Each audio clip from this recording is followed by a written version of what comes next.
for by Robin Gwaltney. Gwaltney Group, RE/MAX Results.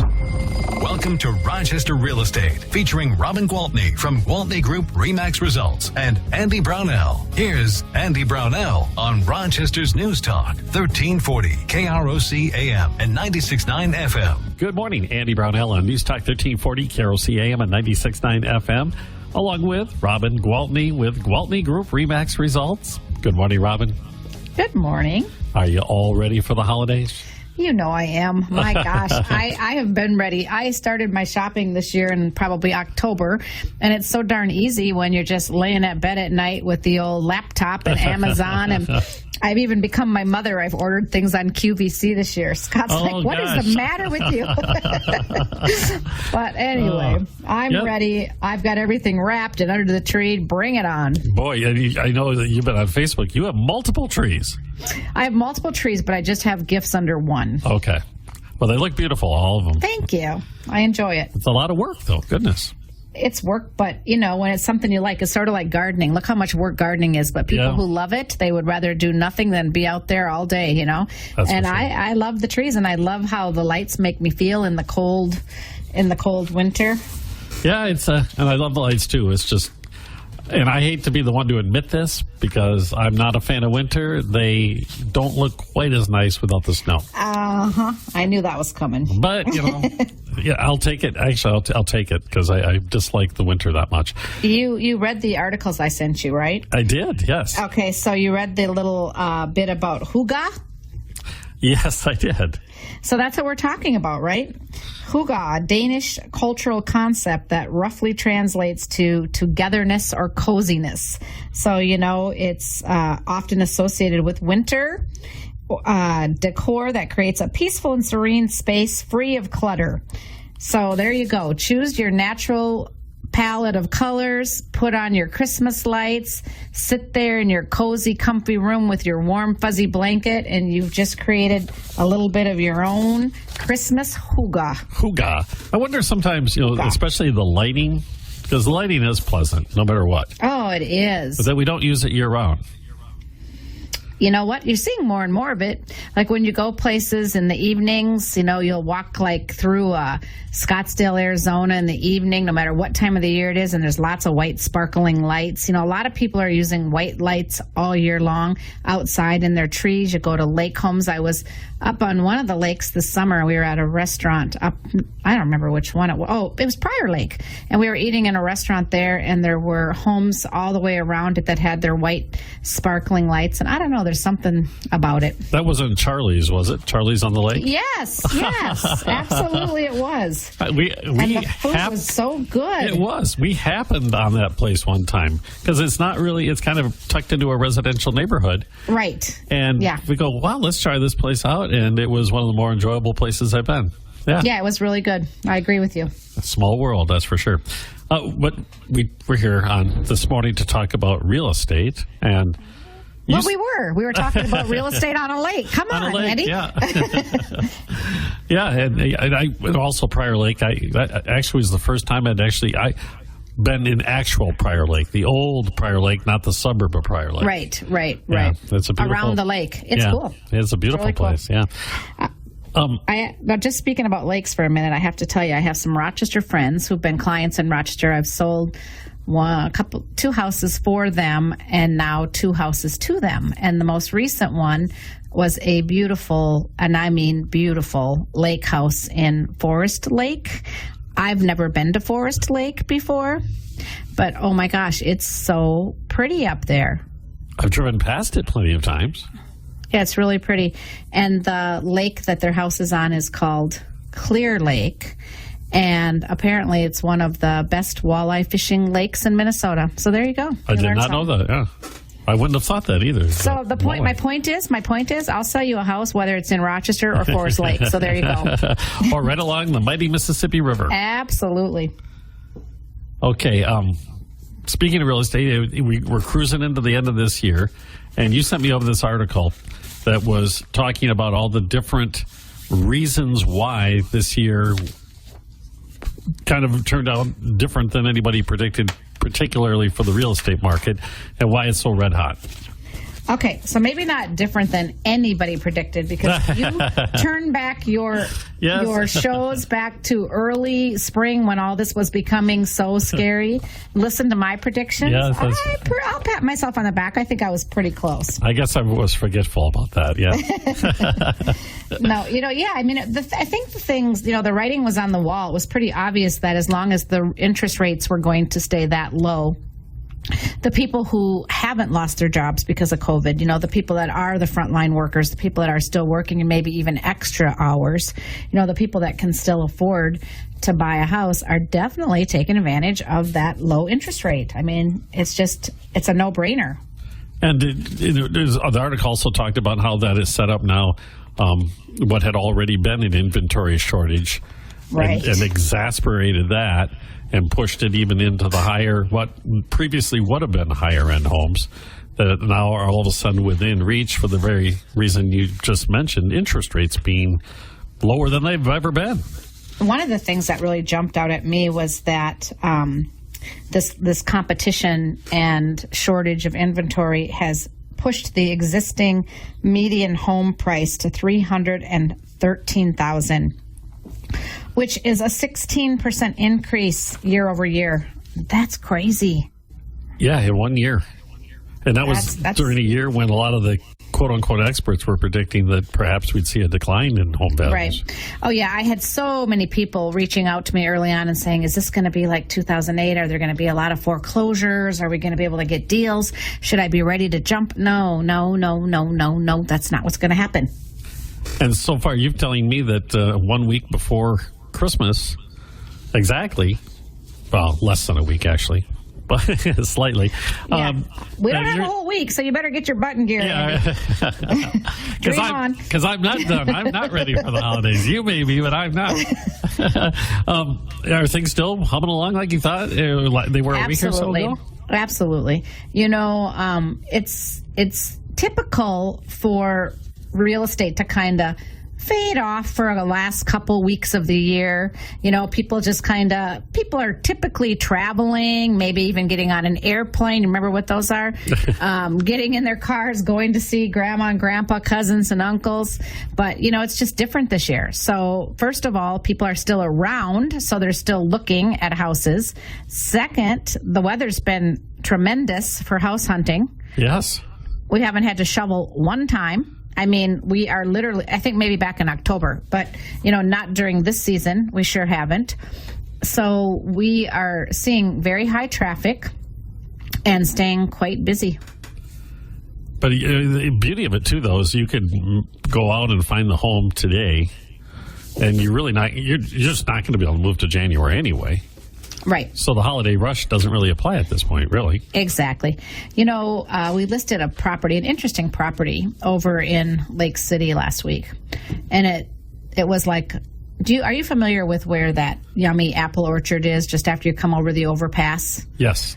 Okay. And then there's like a Valley Craft or some sort of a business. Then across the highway on the other side, so it would be on the south side of the highway, there's this house that used to be a big single-family home. At some point in time, it was divided into a duplex, and then it has these 4 little individual cabins. And we put that thing on the market, and we literally got a call from an out-of-state guy, sight unseen, who wants to make a very strong offer. I'm like, oh, do you want to see it? I mean, we don't even have interior pictures online. So it's crazy market. It's crazy. I imagine its proximity to the river is probably what made that so attractive, huh? Well, and I think it's a great investment property. If somebody wants to, maybe it's a family that has some ties to Lake City, and who knows? I mean, I really don't know. But it's all good. It's all 2020, and that's a good part of 2020 there, because we've seen so much weirdness in 2020. Yes. But I tell you what, it's already time for us to take a quick break. We're talking with Robin Gwaltney, Gwaltney Group RE results, back in just a moment on News Talk 1340, KROC AM and 96.9 FM. We'll be right back with Robin Gwaltney and Andy Brownell on Rochester Real Estate. This is News Talk 1340 KROC AM and 96.9 If you FM. struggle using CPAP, it can leave you feeling tired. Robin Gwaltney from Gwaltney Group RE Results and Andy Brownell on Rochester's News Talk 1340 KROC AM and 96.9 FM. Good morning and welcome back. Andy Brownell along with Robin Gwaltney, Gwaltney Group RE Results on News Talk 1340 KROC AM and 96.9 FM. Always talking about real estate or real estate related. One of the articles you sent over to me to kind of check out this week, Robin, was about trends moving forward. Yeah. Looking ahead, and they're well, it's the crystal ball type thing again. Somebody trying to predict the future, and it's interesting to see what the experts kind of think may be happening over the next year or two as far as real estate trends. Yeah, and do you believe that they're actually talking about interest rates could possibly drop even lower? Like, how could that even happen? How many times have we said they can't possibly go any lower? Well, you're to the point now where if you happen to be lucky enough to have a lot of actual liquid cash on hand and wanted to purchase a property, you're going to be better off getting a mortgage because you could take that money and invest it in the stock market or elsewhere and get a better return than you were paying in interest, which is almost never ever happens. Exactly. You probably read the bit about build your wealth like a celebrity, and despite these celebrities, these professional athletes, these people that are making money hand over fist and have millions of dollars and could most likely buy any real estate they're buying with cash, they're choosing not to. They're taking a mortgage and paying that tiny amount of, percentage rate of interest and taking their money and investing it where they feel like they can definitely make a lot more than they're spending on the interest. So even now when we have cash buyers, I always say, are you sure that you want to pay cash? Because your money might be able to work harder for you and make you more money elsewhere, and you can take this mortgage and get a rate at less than 3%. Yeah, which is not going to change. You're able to lock in on a fixed rate with that, too. Yes, absolutely. Oh, gosh. You're amazing. able to lock in on a 30-year fixed rate. But that's below 3%. Yes, below 3%. Absolutely. Yeah, it's wild. It is wild. It's very, very wild. And the other trend was about the inventory situation, which will that drive new construction or not? I think it's going to have to, right?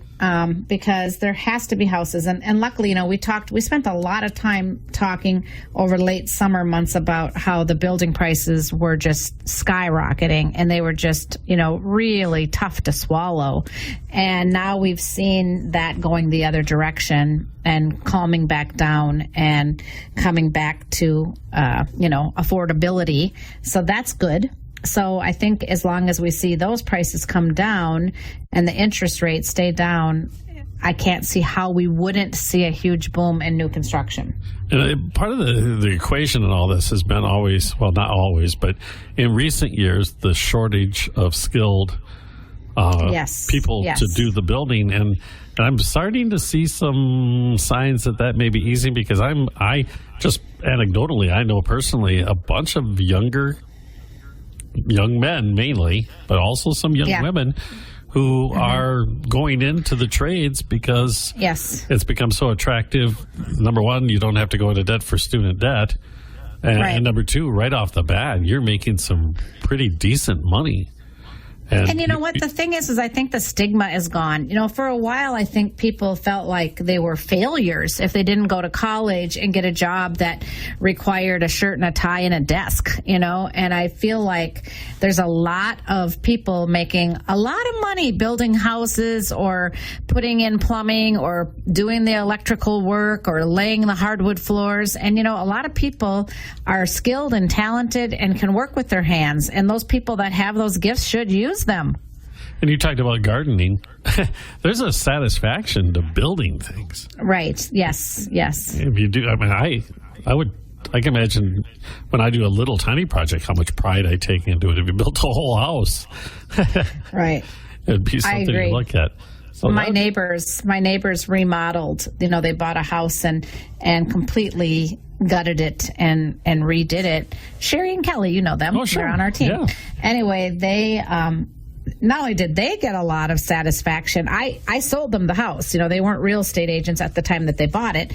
And I have just gotten such satisfaction out of watching the project evolve. And it's like, oh my gosh, I'm so glad you guys bought this house. It's so amazing. So yeah, it's been really fun. And one of the other trends I was thinking of it was this migration that we're seeing that's been a result of not just the COVID thing, but mainly the COVID thing, but a lot of other factors. And it's kind of unpredictable. But in my head, I'm imagining a lot of people leaving New York. Right. Yeah, and there's a lot of people that have left big cities, but yet I was reading an article about where are people leaving and where are people going. And for the majority, people are going out west. And for the majority, people are going to California. And yet, where are they having like huge spikes of COVID and oversold hospital rooms, all of that, and field hospitals. And so it's like, I guess everything is, where there's more people, there's more cases, and yet more people are going to where there's more people. So they want the sunshine and the warm weather, I guess. I don't know. That completely surprises me when you say that. Yeah. And just because the cost of living there is so high, too. Yes, very expensive. It's insanely high compared to what we have here in the Midwest. I have good friends that move there, and I keep telling them, are you guys sure you don't want to come back? Everything shows that you should come back. Haven't been able to convince them yet, but they're still there. If I could go live in San Diego in one of the 5 to 6, 7, 9, 10, $11 million homes, you'd do it? I'd do it, but if I had to live where I could afford to live in San Diego, no, I would not. I'm pretty happy right where I am. Someday I do look forward to traveling again and getting out and going and visiting places. But for now, we're just content at home. Minnesota nice. We like it here, that's for sure. We're talking with Robin Gwaltney, Gwaltney Group RE/MAX results on News Talk 1340, KROC AM at 96.9 FM. Back in just a moment. We'll be right back with Robin Gwaltney and Andy Brownell on Rochester Real Estate. This is News Talk 1340, KROC AM and 96.9 FM. Fleet Farm is making a big deal out of our big deals for real life. Robin Gwaltney from Gwaltney Group RE/MAX results and Andy Brownell on Rochester's News Talk 1340, KROC AM and 96.9 FM. Welcome back. Andy Brownell here with Robin Gwaltney, Gwaltney Group RE/MAX results. And another article, Robin, might as well, we're talking about articles. Sure. I read is that we're seeing, or your industry is seeing especially, a growing demand for multi-generational housing, which was, in other words, the old is becoming new again. Yes. Everything does seem to kind of circle back. And I think Minnesota is just a little behind. I feel like a lot of families that I know personally that do live, particularly in California, and where housing, I think, maybe what initiated is the housing is so expensive, right? That they say, oh, grandma has a good income. She doesn't need a house by herself. She doesn't want to go live in a facility. So we'll take, mom and adult children and we'll all buy a house together. And then it's affordable. But then I think they also find out that they get to spend time together. They can help each other out. When somebody's not available to run and pick up the kids, maybe the sister is or the grandma is. I mean, I think it's a really practical way to live if it works for you. And we are definitely seeing more of that. I've had customers ask, specifically for houses with, 2 separate wings or 2 separate masters on the main floor. I actually have one client, bless his heart, who's looking for a house for he and his wife and both of their mothers. So both of their mothers right now are living in like a senior type apartment situation, but they're lonely. And I think COVID has made people extremely lonely. And so they're like, well, if we can find a house where they can have main floor living, and even if we have to have our bedroom upstairs, we would like to do that. So yeah, we are definitely seeing more of that. I imagine that's going to be a shift too for the builders because a lot of the homes that previously were built that way aren't around anymore. I mean, Right. Kutsky Park used to be a lot of that, but those have been mainly converted over to single-family homes. Correct. But I suppose you could ship them back if you needed to. I don't think you can in Kutsky. I think they actually have neighborhood rules. Oh, about that's that. true. Yeah, they have. Association rules. But even within my own neighborhood, some of the neighbors I've gotten to know are immigrant families, but not even recent immigrant families. They've lived here 20 years or more. Yeah.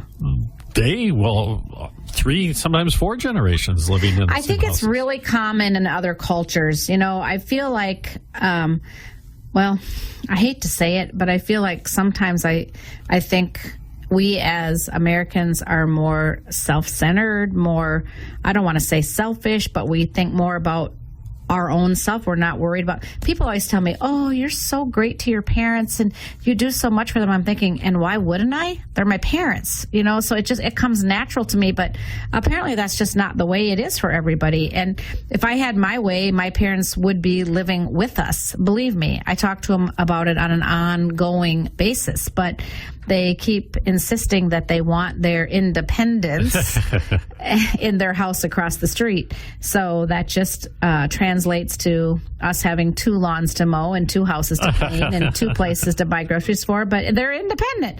So, you know, I guess I'm just lucky to be able to be so close and to be able to help them enough that they can stay there. But I would love it. I would absolutely love it if they would move in with us. I think it would be great. I think part of it, though, is when we as a society became so mobile and everybody got so spread out, it got to be normal that you lived 1,000 miles away from your family, your parents. And so you had to create all this different type of housing as they grew older because you couldn't possibly do what you're doing. Yeah, you're right. You're absolutely right. You're right. I am very blessed to have been able to stay close to my parents, you know, forever, and my kids, my adult children. I feel so lucky. I mean, clearly with all of our Rochester Better Chance family, we've got adult children and grandchildren all across the country, but we're really lucky to have a whole bunch of them right here in Rochester in the Twin Cities. So we are very blessed. So if you have a home like that is capable of being a quote-unquote multi-generational home, does that give you a little bit of an advantage out there? Oh, definitely. I mean, and I will market it as that when I have something like that, saying, you know, this is very suitable to have. Actually, we had a listing. We took it off the market now for winter because it's down on the lake in, what do you call that place? Lake Zumbro. And it was originally built for a mother-in-law, or mother rather, to be in her own house, but the 2 houses are attached. Not on the main floor. From the main floor, you can't walk inside the house from one to the other, but you can go outside and it's like a townhome right across the yard and in the other door, or you can go down in the lower level and then go into the other part. So if you need to check on her in the night, but there's locks, you can lock both sides, so it doesn't have to be a pass-through. And we had that on the market for a while, right at the end of the summer, fall season, and then they just decided that because they're on a lake, it probably would be smart to wait until spring. But I can totally see somebody who wants their aging parent to live with them, or, you know, it had worked well for them. They had a single daughter who had a child. And so they were able to help with the grandchild by having the daughter and grandchild live in the other half of the house. And they had their privacy and could keep distance, but yet had that convenience of being right there and attached. Yeah, my uncle had this place like that too. It was, the upstairs was nice and spacious, and then the downstairs, which was also spacious, was almost like an apartment. It had its own kitchen and the whole works. And so some of the adult children lived in that space for many, many, many years. You have that house. Keeps the cost down. Yeah, keeps the cost down, keeps the family together. I mean, there's a lot of benefits. You have that one house. Crest Lane. Absolutely. We could have 3, 4, 5 generations living in that one. 2,400 square feet ready to develop next to the house, or actually honestly, I honestly think Scott was serious when he said to me, we could move in with Brett and Jenna. I said, okay, stop right now. But yeah, he absolutely loves that place. Yeah, that is amazing. It is amazing. It's a great place. Yeah. But I mean, on a smaller scale, that's kind of what we're talking about. People, you Right. could, Yeah. an addition to a home or something like that. Correct. And I do know there's quite a few existing homes in town that do have the lower level apartments in them still. And I've sold houses that had like a pool house / guest house where mother-in-law lived, and it's beautiful. Just a beautiful little, like what I would call a patio home. So yeah, they're definitely out there. And, like you talked about, people spreading across the nation, people have come to Mayo from everywhere to be doctors, and they've lived here. They maybe sometimes didn't even intend to stay, but they found it was a great place to raise a family. The next thing you know, they've been at Mayo Clinic for 25, 30 years, and now their parents are still wherever it was they came from, and a lot of times they want to bring their parents to Rochester. Now, not always to live in their homes, but sometimes to live in their homes, sometimes to live at the charter house, sometimes to live in a condo or a townhome. But, we see a lot of that. Well, goodness gracious. Time flies by, Robin. We got to kind of skedaddle. As always, well, obviously, Merry Christmas and Happy Holidays to you and your family and everybody who works on the Gwaltney team. Thank you. And to all of our listeners. And we need to throw the phone number out there. All right. If you want to look at houses this week, give me a call. I'll be your little elf. Oh, it could be the week after. 507-259-4926. I would love to help. All right. Thank you so much, Robin. And again, everybody, Merry Christmas and Happy Holidays. And we'll talk to you again next week. Thanks, Andy. Robin Gwaltney, Gwaltney Group RE/MAX results on News Talk 1340, KROC AM and 96.9 FM. Mayo Clinic Radio on the house.